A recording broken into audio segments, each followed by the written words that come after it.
What if the insults, provocations, and emotional attacks of others were like arrows, and you could build an invisible, impenetrable shield that made them bounce off harmlessly? This shield is not a gift you are born with, nor is it magic.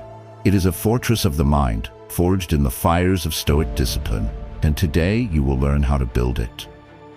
Stay calm when tested by provocation. Stoicism, compiled and published by Stoic Power. Lesson 1.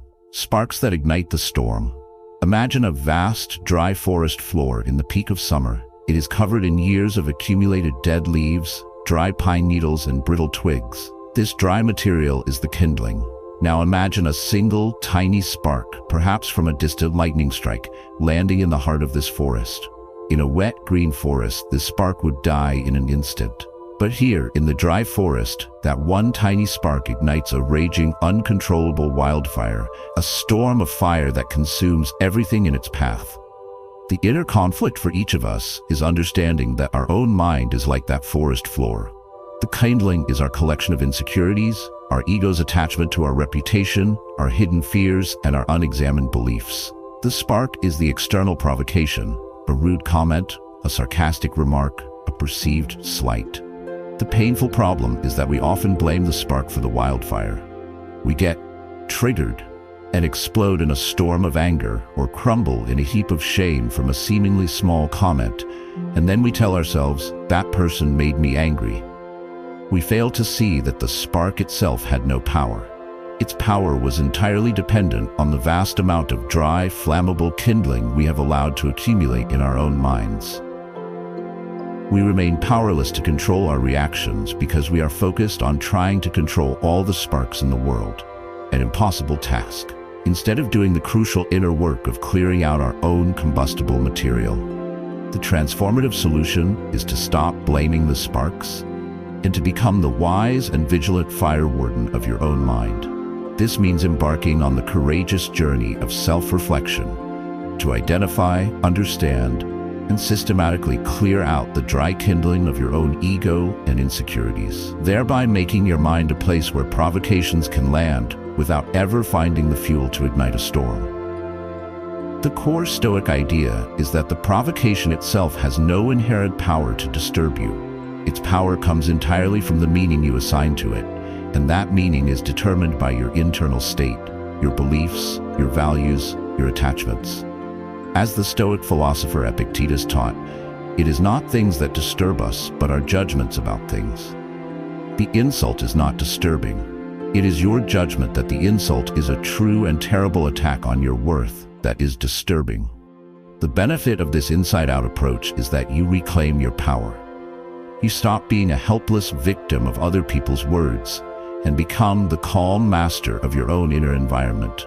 You build a mind that is like a lush, green, fire-resistant forest, a place of peace that cannot be easily set ablaze. The actionable step to begin this fire prevention work is to start a kindling inventory. Take out a journal and reflect on this question. What specific topics, types of comments, or situations almost always get a strong emotional reaction from me? Be brutally honest. Is it criticism of your work, comments about your appearance, feeling ignored or disrespected? Then, for each one, ask the deeper question. What core insecurity or attachment within me is the fuel for this fire? Is it my attachment to being seen as intelligent? My fear of being inadequate? My ego's need for approval? This inventory is the difficult but necessary work of clearing the forest floor. By simply bringing these unconscious insecurities into the light of your conscious awareness, you begin to rob them of their power. You see the kindling for what it is. I urge you to begin your inventory this week. Identify one or two of your primary emotional triggers. This awareness is the first and most critical step in fireproofing your mind. Once we understand what fuels our inner fires, we must learn how to actively shield our minds from the sparks that fly our way. Our next lesson is on building a mental shield against verbal arrows. Before we continue on this path, please subscribe to the Stoic Power channel to commit to becoming the wise warden of your own peace. Lesson 2. Shield mind from verbal arrows. Imagine you are a warrior heading into battle. A foolish warrior would go into battle without a shield, hoping that none of the enemy's arrows will be aimed at him. He is completely vulnerable, and his fate is entirely in the hands of others. A wise warrior, however, spends time crafting a magnificent shield. It is strong, thick, and polished to a mirror shine. When he enters the battle and an arrow is fired at him, it either bounces off harmlessly or, because the shield is so smooth, it glances off to the side without finding purchase. The warrior acknowledges the arrow but is not harmed by it. The inner conflict we face is that most of us walk into the daily battle of human interaction like the foolish warrior with no shield. The painful problem is that we take the verbal arrows of others, their insults, their criticisms, their negative opinions, personally. We allow these words to pierce our minds and wound our hearts. We internalize the provocations, we ruminate on them, and we allow another person's opinion to define our own inner state. We give another person the incredible power to control our peace of mind simply by speaking a few careless words. This makes us perpetually vulnerable and emotionally fragile, constantly at the mercy of the words and moods of those around us. The transformative solution is to become the wise warrior and to deliberately forge the invisible, non-stick shield of a Stoic mind. A shield that allows the verbal arrows of others to bounce off or slide away without ever piercing your tranquility. The core Stoic idea that allows us to build this shield is, once again, the powerful dichotomy of control. The opinions of other people, what they think of you, what they say about you, are fundamentally external to you and are completely outside of your control. Therefore, to a Stoic, they are ultimately irrelevant to your own character and your own state of well-being. Marcus Aurelius constantly reminded himself to be indifferent to the chatter of others, asking, does what they say of you make you any worse? Can they harm your mind? The answer is always no. An insult is just noise, a series of vibrations in the air. It only becomes a poison if we choose to drink it, if we assent to its truth and allow it to wound us. The benefit of building this mental shield is that you become psychologically invulnerable to the negativity of others. You can move through the world with a new sense of freedom and confidence, knowing that your inner peace cannot be taken from you by another's careless tongue. This allows you to engage with difficult people and situations without fear. The actionable step to begin forging your shield is to practice the externalization mantra. The next time someone fires a verbal arrow at you, an insult, a sarcastic comment, a harsh criticism, your first internal move is to create distance. Silently repeat to yourself a mantra like this.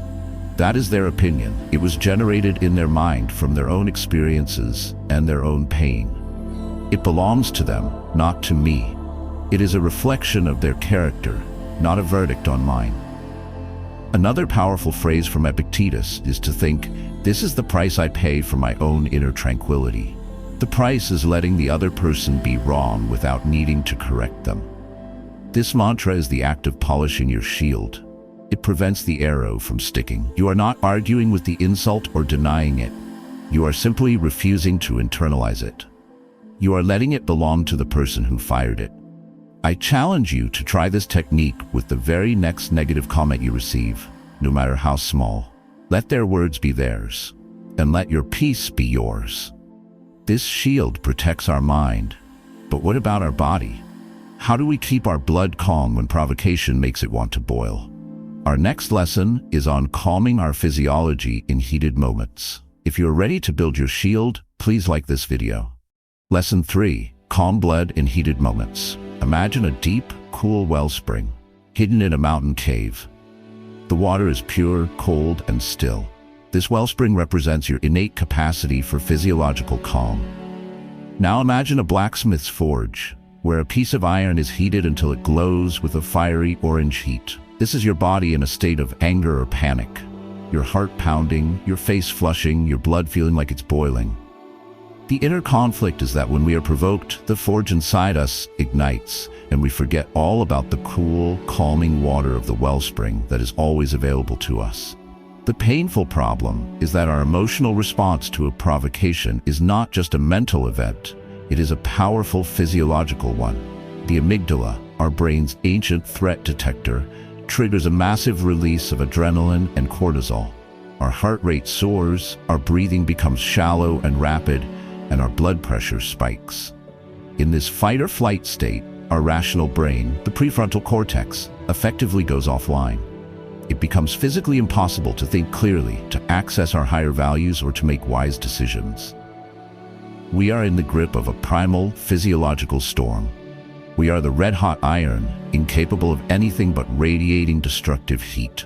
The transformative solution is to learn how to access the deep, cool wellspring of calm within you, to use a deliberate physical technique to cool your hot blood and bring your rational mind back online, even in the most heated moments. The core idea is the profound and undeniable connection between the mind and the body. The Stoics were not just abstract philosophers, they were practical psychologists who understood this link. They knew that just as a panicked mind can create a panicked body, a calm body can help create a calm mind. By consciously regulating a physiological process that is within our control, like our breath, we can send a powerful signal back to our brain to deactivate the fight-or-flight response. It is a backdoor to calming the mind by first calming the body. The benefit of this is that it gives you a powerful, practical tool to use in the very heat of the moment. It is your emergency fire extinguisher. When you feel yourself losing control, you have a technique that can pull you back from the brink, allowing you to maintain your composure and make a wiser decision than you would have otherwise. The actionable step is to master the physiological reset through tactical breathing. This technique is used by elite soldiers, first responders, and athletes to maintain composure under extreme pressure. It is also known as box breathing.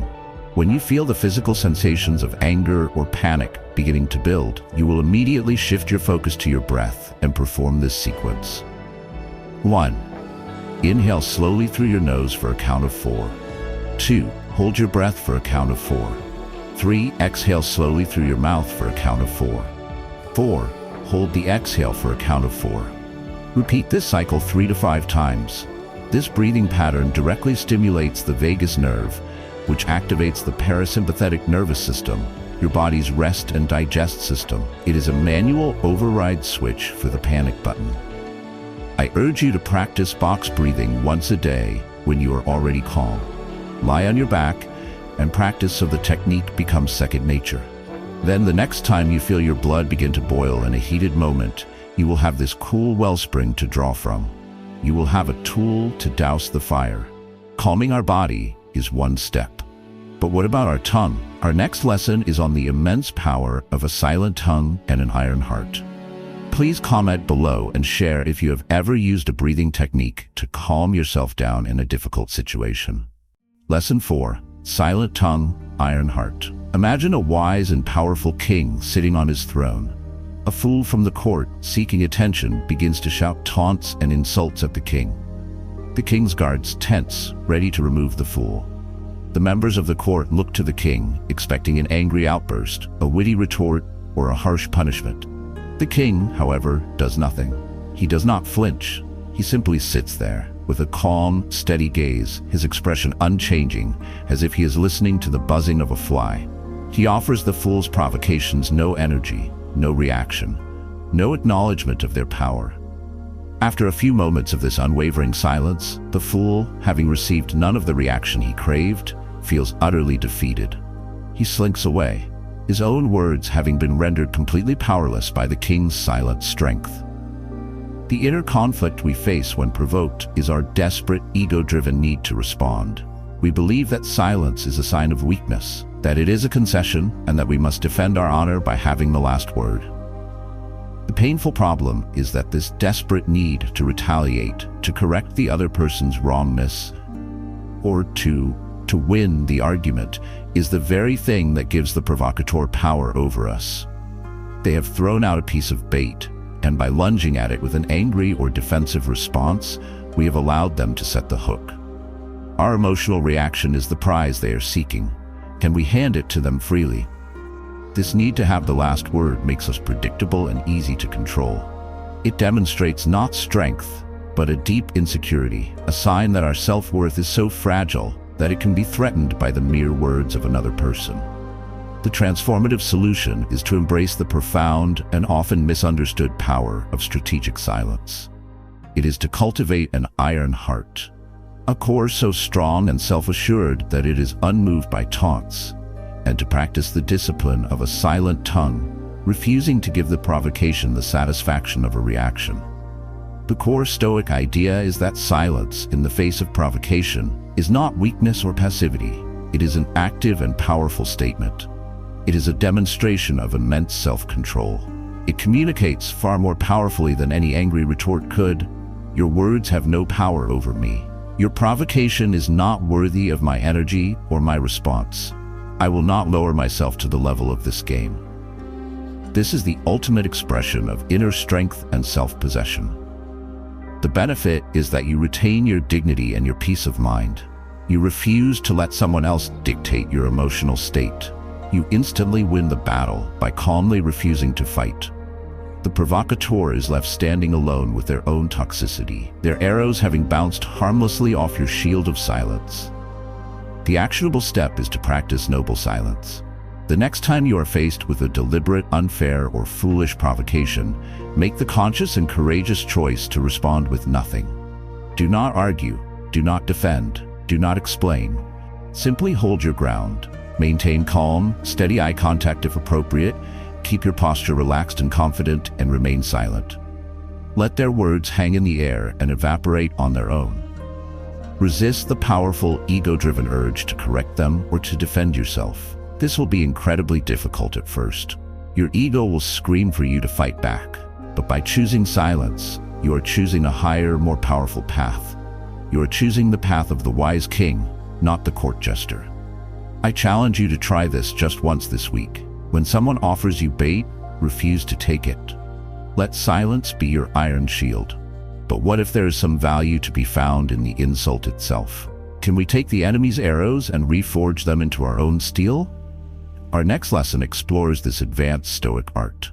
If you are ready to discover the power of silence, please subscribe to the Stoic Power channel. Lesson 5. Bend insults into inner steel. Imagine again the master blacksmith in his forge. One day, someone throws a piece of jagged, impure, and worthless scrap iron onto his floor. It is meant as an insult, a gesture of contempt for his craft. A lesser man might get angry, feel insulted, and throw the scrap iron back. But the master blacksmith does something different. He looks at the worthless piece of metal with a curious, analytical eye. He sees not an insult, but a raw material. He picks it up, heats it in the intense fire of his forge, and with the powerful, deliberate blows of his hammer, he begins to work it.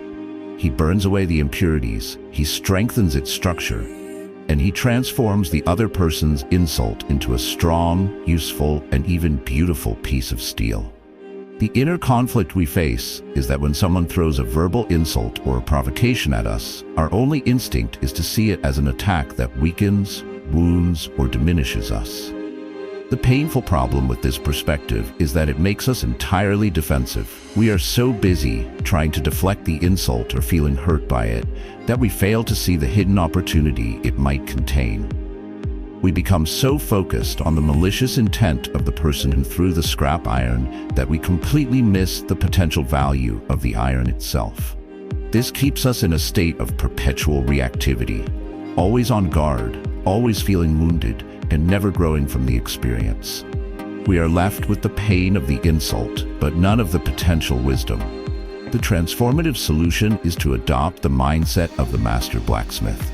It is the advanced alchemical Stoic practice of using the heat of our reflection and the hammer of our reason to transform the scrap iron of an insult into the tempered steel of our own character.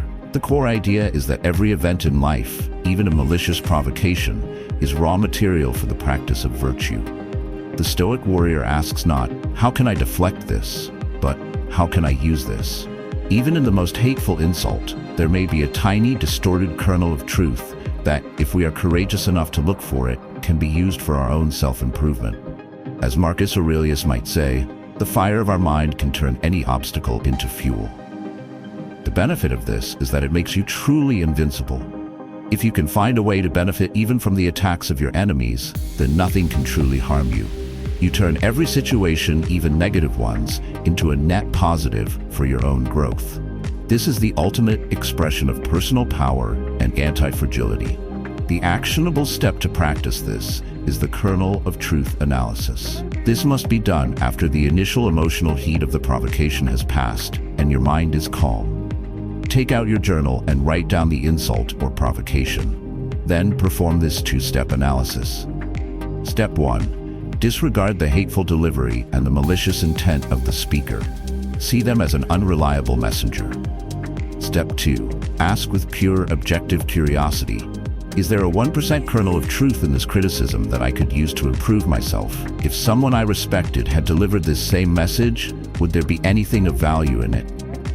For example, if someone angrily calls you arrogant, instead of just defending yourself, you could later ask, have I been acting with true confidence, or have I tipped over into arrogance in some of my recent interactions? This is a good reminder to practice humility. This is a very advanced and difficult practice. It requires a strong ego that is not easily bruised. But by engaging in it, you are performing the ultimate alchemy. You are literally taking the poison offered by another person and transforming it into medicine for your own soul. I urge you to try this with one small past insult this week. Find the steel in the scrap iron. To hold this mindset requires a deep and abiding composure.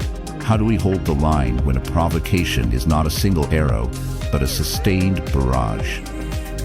Our next lesson is on holding the line of composure. Please like this video if you are inspired by the idea of turning insults into strength. Lesson 6. Hold the line of composure.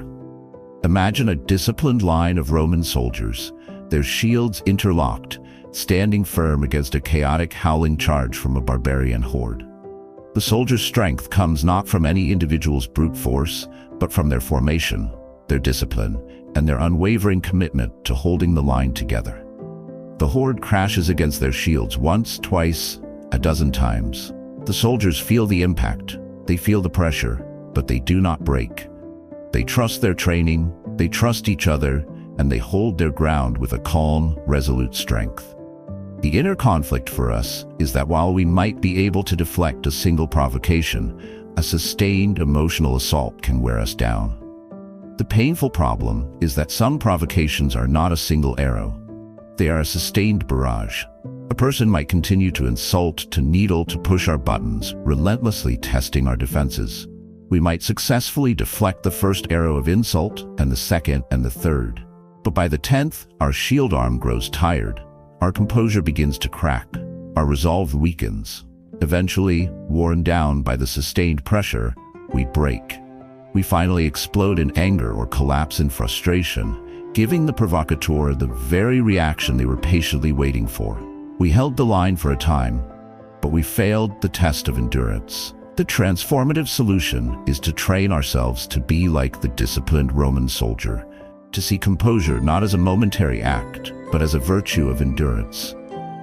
It is the practice of maintaining your calm center, not just for a single moment, but for the entire duration of the engagement, no matter how long the siege lasts.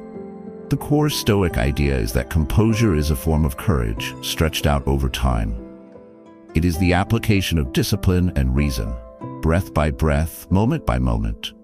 The Stoic warrior knows that the person who can remain calm and rational the longest is the person who holds all the power in any interaction. He sees a sustained provocation not as a personal attack, but as an endurance workout for his soul. His goal is not to defeat the opponent, but simply not to break his own ranks, not to betray his own commitment to reason. The benefit of this is that you develop a truly formidable mental and emotional stamina. You become a person who simply cannot be worn down by the emotional tactics of others. Your peace becomes so resilient that it can withstand not just a quick storm, a sustained siege. This earns you a reputation for being incredibly grounded and unflappable. The actionable step to cultivate this endurance is the internal anchor technique. During a sustained verbal assault or a prolonged, stressful situation, you must consciously and continuously return your focus to an internal anchor point. This anchor could be your breath. feeling the slow, steady rhythm of your breathing. It could be a physical sensation, the feeling of your feet planted firmly on the floor, or it could be a silent internal mantra, repeated over and over, such as "this is just noise," or "my peace is not negotiable," or simply "hold the line." Your attention should be 80% on your internal anchor and only 20% on the external provocation. You are hearing their words, but you are feeling your anchor. This technique prevents you from getting fully absorbed into the chaotic energy of their attack. It gives your mind a calm, stable point to return to, again and again. It is the practice of the soldier focusing on the feel of the shield in his hand and the firm ground beneath his feet, rather than getting lost in the terrifying chaos of the enemy charge. I encourage you to practice this internal anchor technique during a simple, low-stakes but annoying situation this week, like being in a long line or a traffic jam. Train your mind to hold its anchor. Holding the line is a powerful act of strength. But what is the wisest and most powerful move when you realize the battle is pointless? Our final lesson is on the art of walking away with regal calm. Please comment below and share what you use as your internal anchor in stressful situations. Lesson 7. Walk away with regal calm. Imagine a wise and powerful king or queen, the sovereign ruler of a great nation. An emissary from a petty, belligerent neighboring kingdom is granted an audience. The emissary begins to shout, to make unreasonable demands, to issue insults and veiled threats. The wise ruler listens patiently for a time, holding his composure. He attempts to respond with reason, but it quickly becomes clear that the emissary is not interested in a productive conversation. He is only interested in provocation and drama. At this point, the foolish ruler might get drawn into a shouting match, lowering himself to the emissary's level. The weak ruler might begin to concede to the unreasonable demands out of a fear of conflict. But the wise, stoic ruler does neither. He simply raises his hand, signals that the audience is over, and with a calm, dignified nod, he turns and walks away from the throne, leaving the sputtering emissary alone in the great hall. He does not offer a parting shot. He does not slam the door. His exit is not an act of anger or defeat, but an act of supreme power and self-respect. The inner conflict we face is our deep-seated belief that walking away from an argument is a sign of weakness or concession. We feel a powerful, ego-driven need to stay and fight, to win the argument, to have the final word, to prove the other person wrong.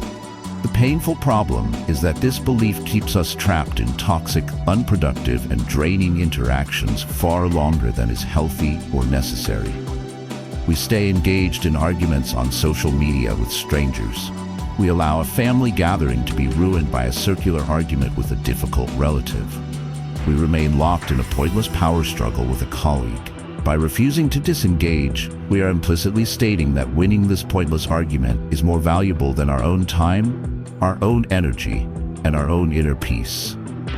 This gives the other person immense power over us. They can steal our most precious resources simply by keeping us engaged in a meaningless conflict. The transformative solution is the final and often most powerful tool in the Stoic warrior's arsenal. Understanding that the ultimate act of power, wisdom, and self-respect is to calmly, deliberately, and gracefully disengage and walk away from a toxic or unproductive interaction. The core idea is that walking away is not an act of defeat. It is a declaration of sovereignty. It is the ultimate expression of your values. It is a powerful statement that says, I value my peace more than I value winning this pointless argument. I value my time more than I value correcting your wrongness. I respect myself too much to participate in this disrespectful dynamic. The Stoic understands that some battles are simply not worth fighting, and that true victory lies in preserving the tranquility of his own inner citadel. The benefit is that you reclaim your power, your time, and your peace. You refuse to allow your inner state to be held hostage by the negativity of others. You demonstrate to both yourself and to others that your self-respect is non-negotiable. This is the final act that solidifies your reputation as a person of immense inner strength and wisdom. The actionable step is to practice the sovereign exit. Having tried all the other steps, maintaining composure, using detachment, if a person continues their provocation, you must be prepared to calmly end the interaction. Have a few simple, repeatable exit phrases memorized. For example, "It is clear this conversation is no longer productive. I am going to end it now." Or, "I am not willing to be spoken to in this way. We can talk another time if you're able to be respectful." Or even more simply, "I am finished with this discussion." Then, the crucial part, you must turn and physically walk away without looking back and without adding a single extra word. This clean, decisive exit is the physical manifestation of your inner boundaries and your self-respect. I urge you to resolve today that you will give yourself permission to use the sovereign exit the next time you find yourself in a truly toxic and unproductive engagement. This is the ultimate way to stay calm when tested. Refuse to be tested. This is the art of the warrior who knows the wisest battle is the one he chooses not to fight. We have journeyed through the 7 great disciplines of the Stoic warrior, from understanding the sparks that ignite our inner storms to the ultimate regal calm of walking away. This path teaches us that our peace is our most valuable territory, and that true strength lies not in defeating others in argument, but in mastering ourselves so that we become immune to their provocations, protecting our own tranquility like a shield. Thank you for taking this time to learn how to forge your own inner shield. If this video has served you on your journey, please like this video, comment with your greatest takeaway, and subscribe to the Stoic Power channel for more wisdom on building an unconquerable mind and a life of profound peace.